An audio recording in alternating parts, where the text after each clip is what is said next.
Excès. Pourquoi? Parce que Allah n'aime pas ceux qui commettent d'excès. Il n'a pas dit Allah n'aime pas ceux qui boivent. Il dit Allah n'aime pas ceux qui commettent d'excès. Mais là, ce n'est rien encore. On va lire sur il y a d'autres versets encore. Mon frère, je peux te lire au moins plus de 5 versets coraniques où Allah recommande. Après même le dernier verset, je vais donner. Les musulmans sont là, ils regardent. Hein? Il n'y a pas son musulman en Côte d'Ivoire qui va savoir que le russophone est là et puis il va lever son doigt. Il n'y a pas. On entend les versets. Je suis en train de te dire ça. Il n'y a pas son musulman en Côte d'Ivoire. Alors, regarde un peu. Avant de terminer, prépare-moi sur le verset 43. Et je vais. Mon dernier verset de ce thème-là, je vais te lire un verset qui va vraiment choquer. Mais c'est écrit, hein? Où Allah dit dans son paradis là, le vin qui sera là-bas, ce n'est pas vin dans barrique ou bien dans bassine. C'est ruisseau, c'est-à-dire lac de vin. Ils vont boire là-bas. Bon, un truc qu'on dit c'est interdit, c'est péché. Sur la terre, est-ce qu'Allah peut envoyer ça au paradis?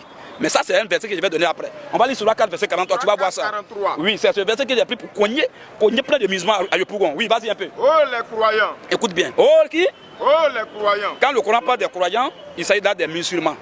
On ne parle pas des païens. Le Coran tasse les païens de idolâtres, de associateurs, de infidèles. Mais quand on parle des croyants, c'est quelqu'un qui croit déjà. Donc c'est les musulmans. Alors il dit quoi? Oh les croyants. Oh les croyants, les musulmans. N'approchez pas de la salate. Encore prière. N'approchez pas de la prière. Alors que vous êtes ivre. Alors que vous avez bu. Alors que vous êtes ivre. Non, alors que vous avez fait usage de l'alcool. Alors que vous êtes ivre. Mais le français est clair. N'approchez pas de la prière alors que vous êtes ivre. Ok. Est-ce qu'on dit n'approchez pas de la salade alors que vous avez bu? On peut boire et puis ne pas être ivre. Ou bien tous ceux qui boivent sont toujours ivres. Je peux boire et puis ne pas être ivre. Mais quand on parle de l'ivresse, c'est ce qu'on appelle overdose. C'est là que tu dépasses tes limites habituelles. C'est là qu'on dit que vraiment il est ivre, mais il a fait accès, sinon excès d'alcool. Mais ici, on dit, n'approchez pas de la prière alors que vous êtes ivre. Virgule, c'est pas encore fini, continue. Jusqu'à ce que vous compreniez ce que vous dites. C'est clair. Donc Allah dit, n'approchez pas de la prière alors que vous êtes ivre. Première question, selon ce verset. Si je bois, en tant que musulman, si je bois et que je ne suis pas ivre, est-ce que je ne dois pas approcher la prière? Il dit n'approchez pas de la prière dans un état d'ivresse.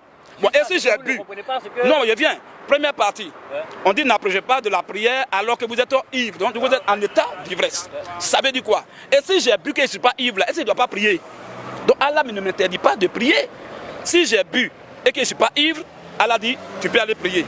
Mais si je suis en état d'ivresse, Allah dit maintenant, il ne faut pas approcher la prière, mais quoi? Jusqu'à ce que tu comprennes ce que tu dis. Ou bien jusqu'à ce que vous compreniez ce que vous dites. Ça veut dire quoi? Si les musulmans ont bu, qu'ils sont ivres là, Allah dit, reste quelque part. Quand ton ivresse va passer, qu'on appelle en Côte d'Ivoire ici, ton daïko va passer, après cela, tu peux maintenant aller t'adonner à la prière. Parce que quelqu'un qui